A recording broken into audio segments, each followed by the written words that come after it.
नमस्कार दोस्तों, स्वागत है आपका मेरे चैनल पे। दोस्तों, जैसा कि आप जानते हैं कि इंडिया को MMRCA के तहत 114 फाइटर जेट खरीदने हैं और इसके अंदर अगर रशियन फाइटर जेट की बात करें तो मिग 35 और सुखोई 35 भी हो सकता है।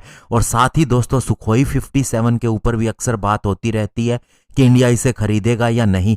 तो ऐसे में दोस्तों, रशियन एम्बेसडर ने बहुत सी बातें कही हैं, स्पेशली उनके तीनों फाइटर जेट एरो इंडिया के अंदर हिस्सा लेंगे। और इसके अलावा उन्होंने क्या कहा है, आज इसी के ऊपर बात करेंगे। चलिए दोस्तों, शुरू करते हैं। तो दोस्तों, रशियन एम्बेसडर जो कि इंडिया के अंदर है, निकोले कुडाशेव ने ये कहा है कि रशिया के साथ जो उनकी S-400 एयर डिफेंस की डील चल रही है, ये जल्द ही पूरी होगी। ये बहुत तेजी से प्रोग्रेस कर रही है। यूएस की सैंक्शन का खतरा है, फिर भी दोनों देश इसकी परवाह नहीं करते।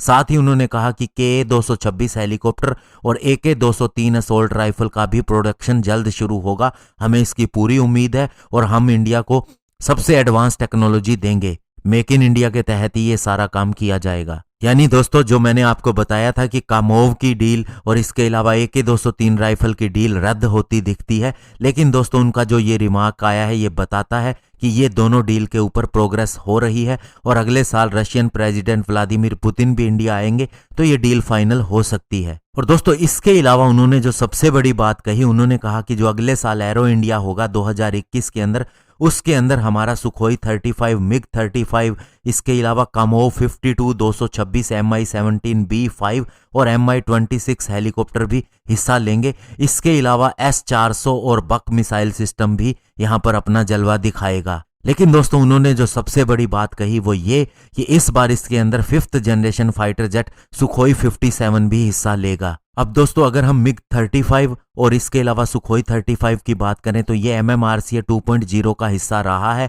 तो ऐसे में दोस्तों, चांसेस नहीं लगते कि इंडिया इस फाइटर जेट को खरीदेगा। राफेल फाइटर जेट के चांसेस ज़्यादा है। लेकिन दोस्तों, सुखोई 57 को अगर इंडिया देखता है तो इसके ऊपर दोस्तों हमारा विचार बन सकता है, क्योंकि दोस्तों ये एक 5th जनरेशन का फाइटर एयरक्राफ्ट है और जो कि दोस्तों रेडी है, जबकि हमारा 5th जनरेशन फाइटर जेट जो आएगा उसे अभी टाइम है। और साथ ही दोस्तों 5.5 जनरेशन का होगा और उसके अंदर कुछ एक 6th जनरेशन के भी फीचर्स होंगे। और अभी दोस्तों जो तनाव चल रहा है चाइना के साथ में, उसके ऊपर दोस्तों हमें रशिया की ज़रूरत भी है सपोर्ट के लिए। और साथ ही दोस्तों एक ऐसे 5th जनरेशन फाइटर जेट की भी ज़रूरत है जो चाइना के J-20 फाइटर जेट का एक्चुअल में मुकाबला कर सके। और इससे पहले हमारे air chief marshal BS Dhanoa ने यह कहा था कि जब ऑस्ट्रेलियन एयरफोर्स को सुखोई 57 मिल जाएगा, उसके बाद हम विचार करेंगे कि इस फाइटर जेट को खरीदना है या नहीं। और दोस्तों, आपने लंबे समय से देखा होगा कि MMRCA 2.0 को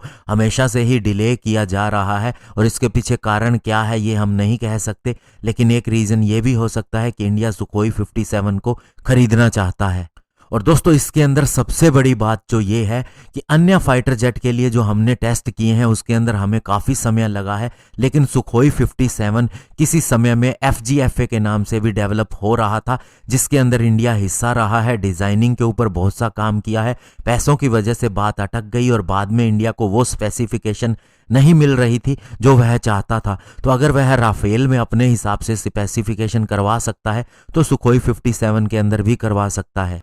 और उसके नो हाउ के बारे में भी बहुत सी चीज़ें इंडिया ऑलरेडी जानता है, क्योंकि इसके अंदर वह 2 से 3 साल तक काम ऑलरेडी कर चुका है। तो ऐसे में दोस्तों, अगर रशियन प्रेसिडेंट व्लादिमीर पुतिन जब अगले साल आएंगे तो अगर आप इन बाकी डील्स के साथ में अगर सुखोई 57 की भी डील देख लें तो इसके अंदर कोई बड़ी बात नहीं होगी। और दोस्तों, इससे फिर एक फ़ायदा सबसे बड़ा इंडियन एयरफोर्स को ये होगा कि हमें अपने फाइटर जेट को डेवलप करने के अंदर थोड़ा टाइम मिल जाएगा। हालांकि हमें वे जल्दी से जल्दी करने हैं, लेकिन दोस्तों उसके अंदर भी डिले हो सकती हैं। ऐसे में दोस्तों, इंडिया के पास अगर एक 5th जनरेशन का फाइटर एयरक्राफ्ट हो तो उसे अपनी एडवर्सरी से मुकाबला करने में किसी भी तरह की प्रॉब्लम नहीं होगी और हमें एक सेफ हैंड मिल जाएगा। धन्यवाद। जय हिंद।